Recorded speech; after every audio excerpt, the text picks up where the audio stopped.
I'm Pastor George Borkhardt, and this is another Higher Things video short.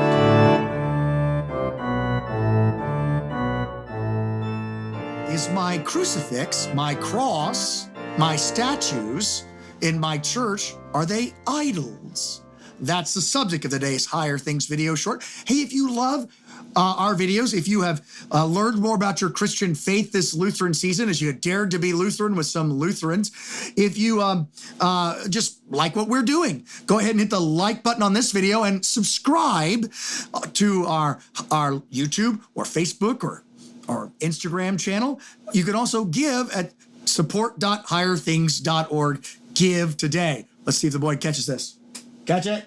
Oop, bad throw on my part. We'll try again later. So, are crucifixes Lutheran, or are they Christian, or are they idols? The thing to look up if you're a Lutheran on Luther's view of crucifixes is the iconoclastic controversy. Use the Google. You will find that this was handled in the Lutheran Church very early. There were Reformed elements that ripped all the statues down in the Lutheran churches while Luther was in the Wartburg. He came back to find the statues and the crucifixes all gone because folks, radicals, thought that they were idols. Well, first, what's good about a crucifix? Paul says, we preach Christ and him crucified, or I desire to know nothing amongst you other than Jesus Christ and him crucified. And so a picture of the crucifixion of our Lord Jesus Christ, an icon or a cross with a corpus on it, a crucifix, it serves far more better in giving you a picture of your faith than an empty cross. He does not say we preach an empty cross, we preach Christ and him crucified. The idea that crosses are empty in the Lutheran Church is based upon a sort of an intrusion of the Methodists and Baptists around us, and not the view of Luther or the Lutheran Church. Check that iconoclastic controversy out. You can use the Google after the video. Now, are the crucifixes or the crosses or the statues idols? Well, anything can be an idol. We sinners turn anything into an idol. Check the bronze serpent. Remember the story of the bronze serpent in Exodus, where the people moaned and groaned, the Israelites moaned and groaned about the food and the water that they were getting, and the Lord sent fiery serpents into the camp that bit many people, and many people were hurt. Get back over there, buddy.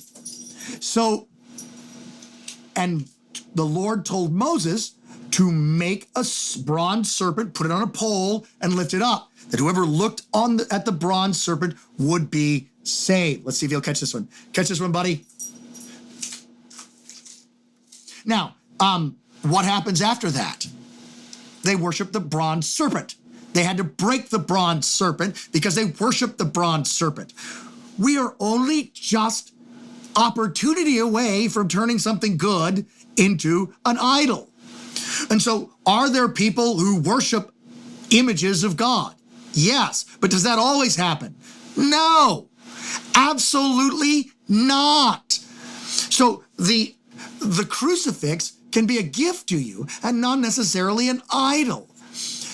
And if you want to get rid of the crucifix because Jesus isn't on the cross anymore, or because you think you're worshiping it, come close. Get rid of the nativity scene too, because he ain't in the manger anymore either. So why is it an idol when he's on the cross, but not an idol when he's in the manger?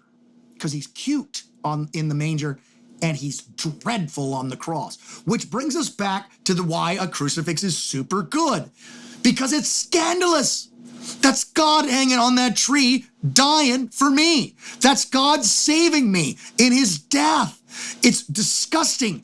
God, naked, on a tree, dying in shame. Cursed is anyone who hangs on a cross. It's disgusting. No one wants to look at it. Turn your eyes from it. It's the abomination which causes desolation. Jesus on the cross. But there, with Jesus on the cross, you see the glory of God. You see God the way he wants to be seen, suffering and dying for you, saving you. And so if the cross points you to that sacrifice, if it is an image which points you to that sacrifice, a picture of it, an icon of it, something which directs your attention and your meditation and your prayer onto what happened for you, what Jesus did for you, then a crucifix is a perfectly good thing. But if you start to worship it, think it's going to ward off evil for you, think it's going to protect you from vampires or stuff like that, an empty cross or a full cross can be an idol. Because we're sinners. But the only hope for said sinners, the only hope for us, is Jesus crucified for us on the cross on Good Friday, which makes the crucifix an outstanding thing, both to wear and to use in your private devotions. We preach Christ and Him crucified. And Lutherans out there who are like this, you getting mad at me? Iconoclastic controversy. You're not with Luther on this.